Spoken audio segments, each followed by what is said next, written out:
It was supposed to be a regular Saturday. You know the type, where you shuffle into the kitchen wearing socks that don't match, squint at the sunlight like it insulted your ancestry, and pour yourself a cup of coffee with the illusion of control. I had the house to myself. Tabitha, my wife of 22 years, was off on a wellness weekend with her Pilates group. Real wholesome stuff, supposedly full of lavender oils and morning affirmations. But the silence that morning didn't feel peaceful. It felt hollow.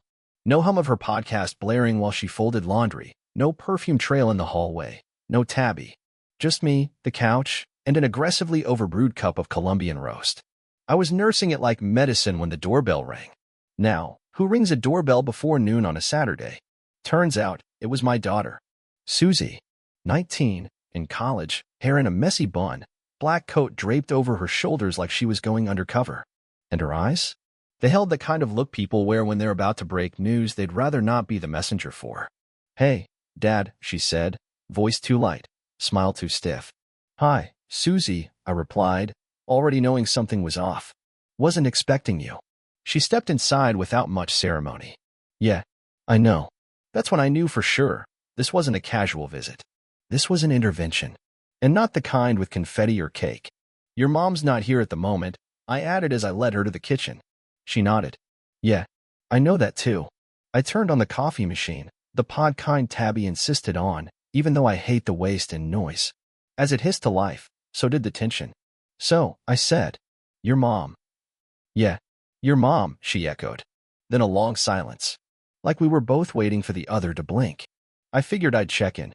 See how you were doing. Now that was rich. For the past few years, Susie and Tabby had become besties, gossiping about TikTok trends and vegan recipes while I was relegated to dishwasher duty and being the guy who couldn't keep up. Conversations with Susie had grown thinner, like overstretched sweater sleeves. Not great, I finally admitted. "It's been a lot." She said you didn't say much when she left. "Didn't have to," I said, slotting another pod into the machine. She packed a bag, said she was off with the gym instructor, Julian, apparently, and walked out. Took 30 seconds. Not even dramatic. "Wait," Susie blinked. "Julian? Yep," I cut in. "Yoga thighs, perfect hair, a name that sounds like it belongs in a fragrance commercial. That Julian." She looked down at her caramel macchiato like it might contain the answers. "She said it was just a weekend." "Sure," I said. "And Chernobyl was just a warm-up." She gave a small laugh, one part nervous, two parts unsure. "But it's not cheating, right? I mean, she told you." She was honest. "Susie," I said, looking her square in the eye, "you don't get brownie points for announcing the betrayal before committing it. It's like telling someone you're about to stab them, then acting surprised when they bleed." She didn't reply, just stared at her mug like it offended her. "She'll be back," she said finally, "and things will go back to how they were." I shook my head. "No, they won't." She tilted her head, confused. "Wait, what do you mean?" "I mean," I said, with the calm of a man who'd already stepped off the cliff, "the marriage is over. Done." Her eyes widened. Like I just confessed to robbing a bank or adopting a cat. "What? Dad? No, that's an overreaction." I didn't argue. No need to. The truth doesn't need a debate team. People assume when a marriage ends, it explodes. Shattered dishes, slammed doors, screaming matches over who gets the air fryer. But that's not how it ended with Tabby.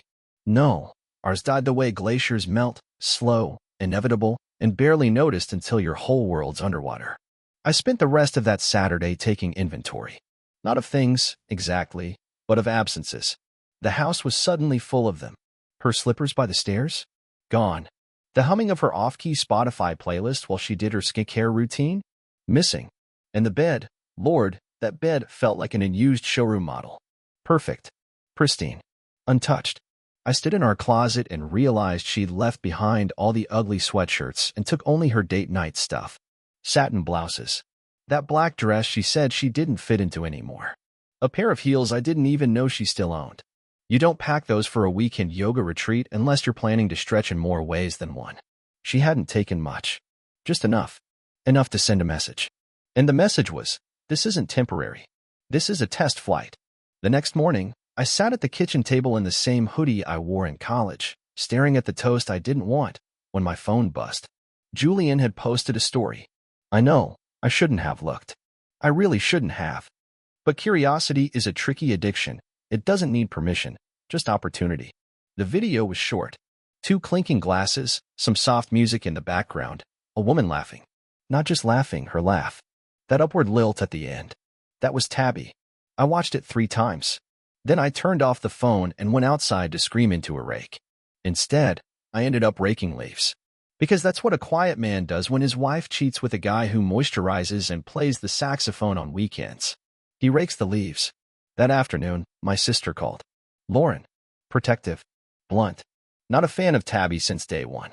She left? She asked, not surprised. Technically, yes, I replied. And took up with Julian? Yoga Julian, I confirmed. Our spirit alignment guy. The one who wears joggers with no shame. I could hear her jaw clench through the phone. You need to lawyer up. I'm not filing yet. Why the hell not? Because I'm not finished watching. She paused. Watching what? The story, I said, leaning against the back porch railing. I want to see how far she takes it. I want to know if this was a mistake or a strategy. Lauren exhaled. You always were too damn patient. No, I corrected. I'm just methodical. Later that night, I started moving things. Not out of spite, out of necessity. When someone walks out on your life, they leave gaps. Emotional potholes. My solution?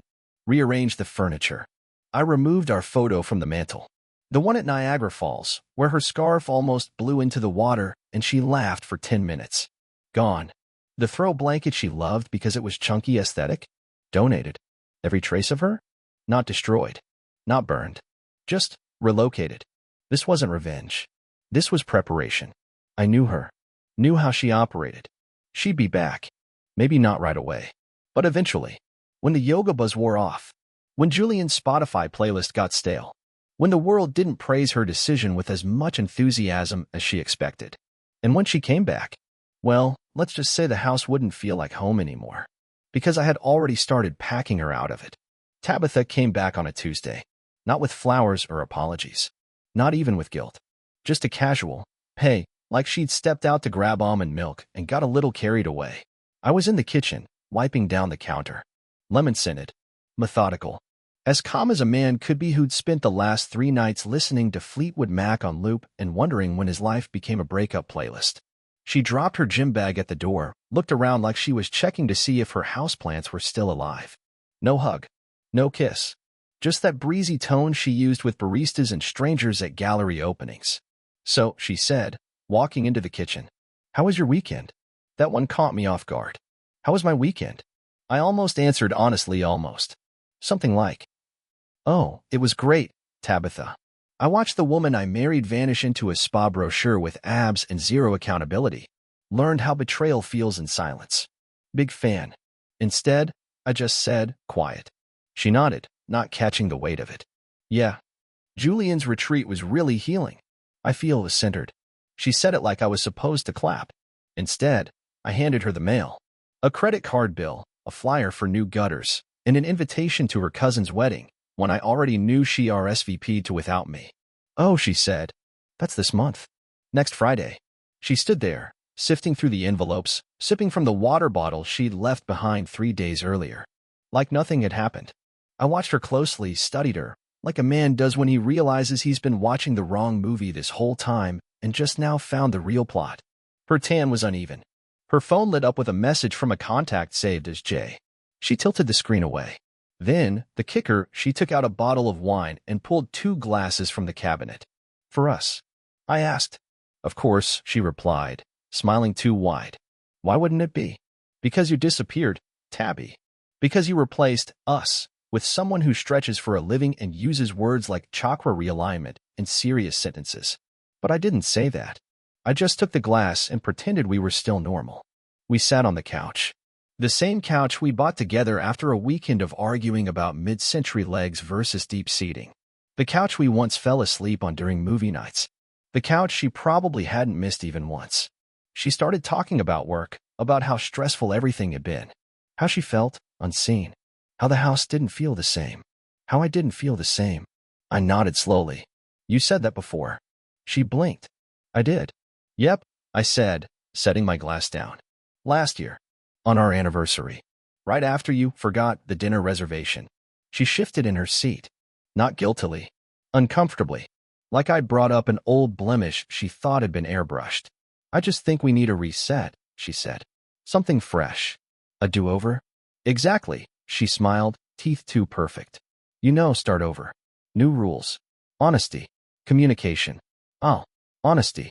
The bold new frontier she discovered after Julian finished his deep tissue energy reading. Okay, I said. Let's try that. Honesty. Right now. She hesitated. Okay. How long has it been going on? I asked. What?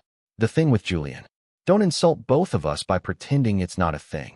The room went so quiet you could hear the wine legs clinging to the glass. She exhaled. I don't know.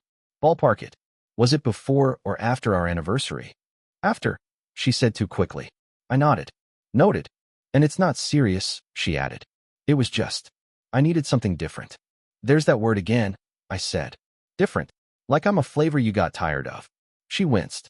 That was the first time I saw it. The flash of guilt. Not enough to be remorse. Just enough to wrinkle the script she'd rehearsed in her head. You're not mad? She asked. I shook my head. I'm not here to give you the satisfaction of anger. This isn't a fight, Tabby. It's a performance review. Eh, what? I stood up. You auditioned a new partner. Gave him a trial run. I get it. But here's the thing. I walked to the hallway, paused by the mirror, adjusted my shirt collar, and looked at her reflection. I'm also conducting interviews. Tabitha stared at me like I'd just spoken fluent Martian. Interviews, she repeated. I didn't blink. Didn't smirk. Just sipped from my wine like a man reciting facts at a board meeting. That's right. The room went still. She wasn't sure if I was joking, because for years, I was the guy who'd have cracked a joke, softened the blow, made the hard truth easier to swallow. But that guy? He clocked out the moment she packed her silk pajamas and left with Julian's playlist humming in her Bluetooth speaker. Are you seeing someone? She asked slowly, like every word cost her. No, I said. But I'm no longer not seeing someone. A flash of confusion crossed her face. That's the thing about people like Tabitha. They can throw the first punch and still look stunned when you stop dodging. She wanted me heartbroken, humbled, on standby. The husband who folds his socks and swallows his pride. She was not prepared for this version of me. You're mad, she said. No. I replied, calm as ever. I'm focused. She scoffed. So what, this is payback. Tabitha, I said, setting my glass down. If I wanted payback, I'd send a thank you card to Julian for taking this off my hands. That one hit. She flinched. Tiny, but real. The silence after was dense. You could feel the gravity shifting between us, like the furniture might start sliding off the walls. And I'll admit, it felt good. Not out of spite, but because, for once, I was driving the conversation. I walked to the entryway and grabbed a small folder from the table drawer. She squinted. What's that? Paperwork. For what? Division of finances. Assets. House evaluation. Things adults do when the vows dissolve. Tabitha looked like someone had just pulled the floor out from under her. You already. How long have you been planning this? I didn't smile. Just opened the folder and slid a few pages onto the table like poker cards. Since the moment you said the word retreat and didn't make eye contact. She crossed her arms, defensive now. So this was all just what? A trap? No, I said plainly. A realization. You walked out to find yourself, remember? Turns out I found something too. And what's that? My dignity. She looked like she wanted to argue, but couldn't quite find the words. I gave her time. Let her stew in the silence she'd left behind days earlier. It's funny how quiet can be a weapon when wielded correctly. You don't have to do this, she finally said, softer now. We can fix this. No, Tabitha, I said, walking to the fridge. You want to fix the optics. You want a Band-Aid. A rebrand. A narrative that ends with we worked through it, so you don't lose the audience. I grabbed a soda. Offered her nothing. What about Susie? She asked. I paused. Hand on the fridge handle. Don't you dare. I'm just saying, she deserves. She deserves honesty. I snapped, the first crack in my voice all evening. Not watching her mother drift into another man's arms while pretending everything's a yoga retreat. The look in her eyes changed then. Less indignation. More calculation. Tabitha was smart. Strategic. She didn't beg. She pivoted. We could still go to that wedding next Friday, she said suddenly. Just as a united front. No drama. I let that hang for a beat. That's what this is really about. I asked. Saving face in front of your cousins. No. she said quickly. I just thought maybe it'd be easier if we eased into this. This already happened, Tabby. You made sure of that. I walked to the couch and grabbed the envelope she hadn't noticed I'd moved earlier. A cream-colored one with cursive lettering. I held it up. Your cousin sent 2 invitations. This one has both our names. She nodded slowly. I tore it in half. Clean. No rage. Just an action. She flinched again. That was petty. No, I said. That was ceremonial. That night, I slept in the guest room. Didn't ask. Didn't explain. Just walked in, closed the door, and shut off the light. She didn't knock. I think she knew better than to push her luck. The next morning, she was up before me, dressed like she was about to chair a board meeting. Hair curled, blouse crisp, eyes puffy, but masked well with concealer. She left without a word. But here's the thing. I didn't feel abandoned. I felt clear. The fog that had wrapped around me for months.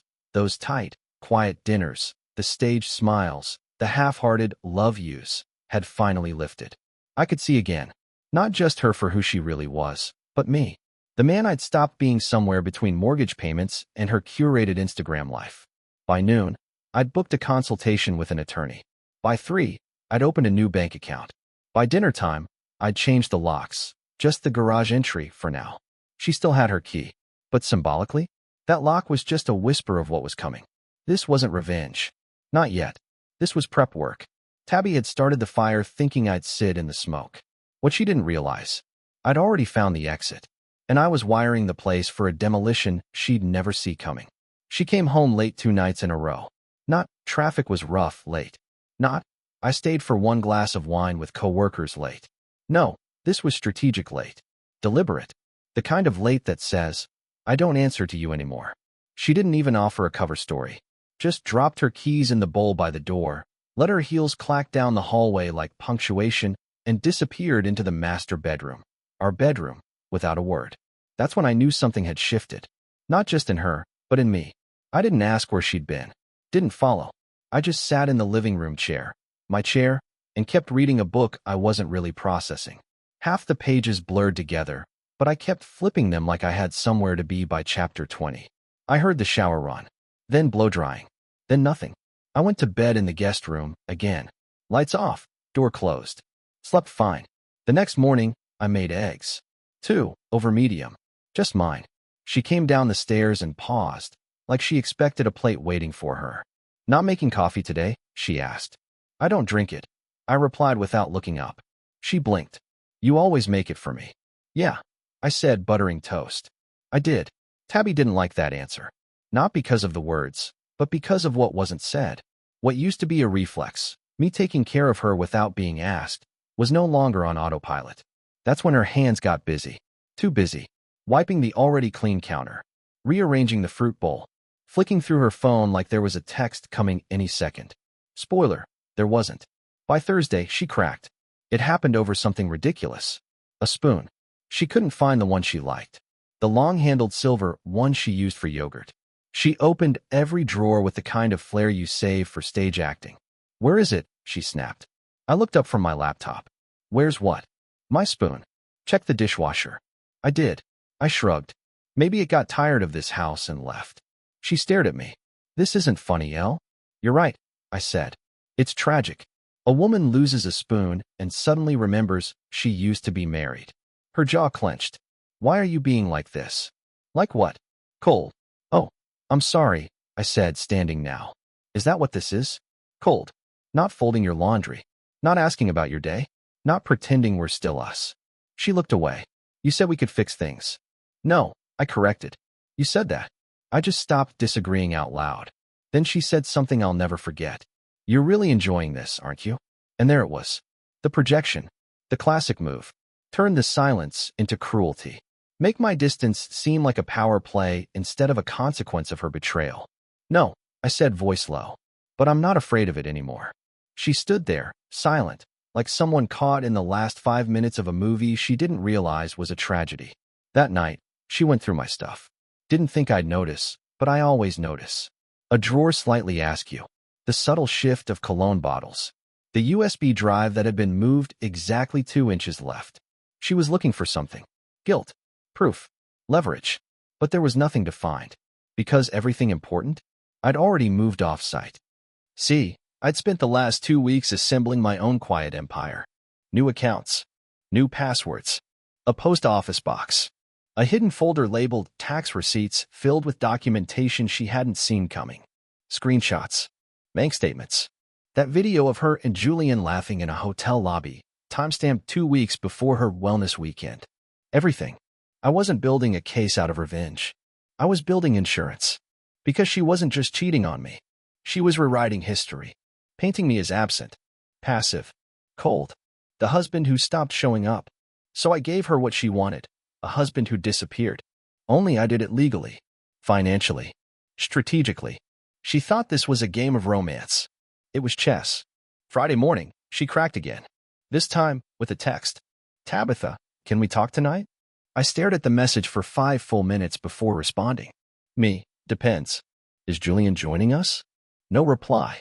When I came home that evening, she was already there. Table set. Candle lit. Chicken parmesan, the one meal we used to cook together before we stopped cooking anything together. She was trying. I'll give her that. Dinner. She offered. I sat. Ate.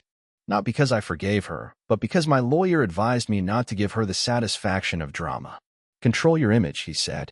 Let her act out. You play the oak tree. So I did. Stoic. Still. Halfway through the meal, she cleared her throat. I've been thinking, she said. Maybe we rushed into things. I didn't respond.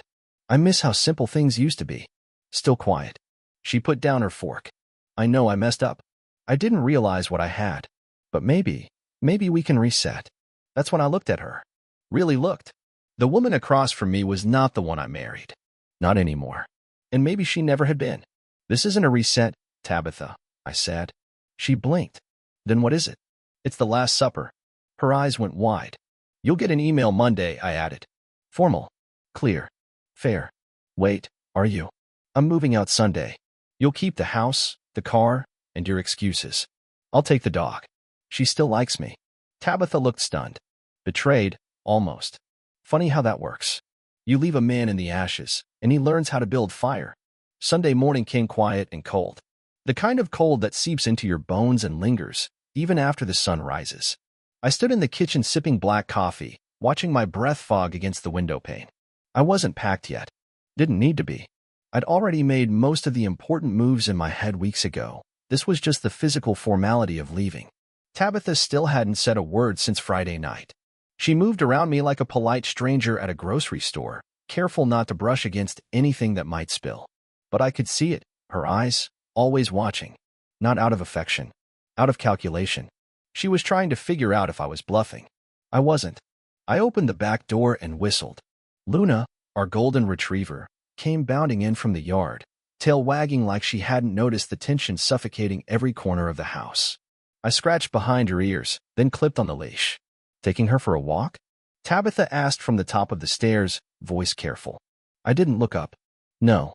Taking her with me. She came down 2 steps, then paused. Wait. What? She's mine. That's not Elle. Come on. She's our dog. No, I said. She's my shadow. You stopped walking her months ago. Didn't even notice when she had that limp. I was busy.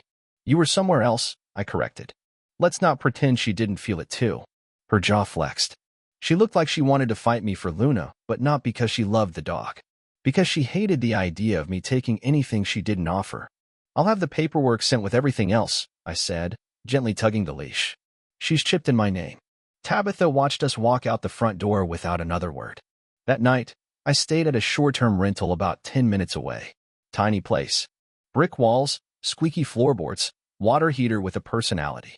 But it was mine, untouched by her perfume or passive aggression. Luna curled up at the foot of the bed, breathing soft and even. I lay awake longer than I expected, not because I missed Tabitha, but because the silence felt clean. No tension hiding under the floorboards. No wondering if the garage door meant she was home or just passing through again. No scanning her face for signals like some kind of emotional traffic light. I realized I'd spent the last 3 years of my life trying to read a woman who stopped writing. Monday, I sent the email. Plain. Polite. With bullet points. A checklist, really. Financial separation, asset divisions, house title arrangements. There was even a line about the Instant Pot. We'd argued over that stupid thing at Christmas. Her reply came in 2 hours later. Well, cold much. No salutation. No counterpoints. Just those 3 words. I didn't respond. By Tuesday, the social shift had started. A mutual friend, Clara, texted me out of the blue. Hey, heard you and T are taking a break. So sorry. Anything I can do? Now, here's the interesting thing about Clara. She was always closer to Tabitha. They did spin class. Went to wine tastings. Shared Pinterest boards. But I knew Clara. She was observant. Quietly loyal, but allergic to fake people. So I replied, we're not taking a break. We're done. 15 minutes later, she responded. Good. Just that. One word. And it said more than Tabitha ever had. By Wednesday, the wheels had really come off. Tabitha called me twice. I didn't answer. She left a voicemail the second time. Hey, I don't know what you're trying to do, but you don't just get to walk away like this. We built a life, Elle. I get that you're upset, but freezing me out won't change the fact that we need to talk. The nerve of it, freezing her out, as if she hadn't packed the ice herself. I listened to the voicemail once, then deleted it. I wasn't about to get dragged back into a story where she played the wounded lead and I played the ungrateful co-star. Instead, I called my lawyer. Let's finalize it, I said. He didn't ask why, just said, all right, I'll move it up. Thursday morning, I went back to the house. Not to talk, not to reconcile, just to pick up the last few things. A box from the attic, a couple of tools she never touched, and a copy of the deed I'd forgotten in the office drawer. Tabitha was home. She met me at the door, hair still damp, sweatshirt too clean to be casual. I thought you'd text, she said. You thought wrong. I walked past her. Can we talk? She asked, following behind me like a shadow that had suddenly developed a conscience. No. Elle, please, just 5 minutes. Tabitha, I said, spinning around in the hallway. You had 5 years. You didn't use them. She looked like she might cry, not because of the moment, but because it wasn't playing out the way she'd rehearsed. She was used to soft landings, people cushioning her fall with patience. I wasn't that guy anymore. You really won't even listen to me? She whispered. I did, I said. I listened every time you came home late and said you were just tired.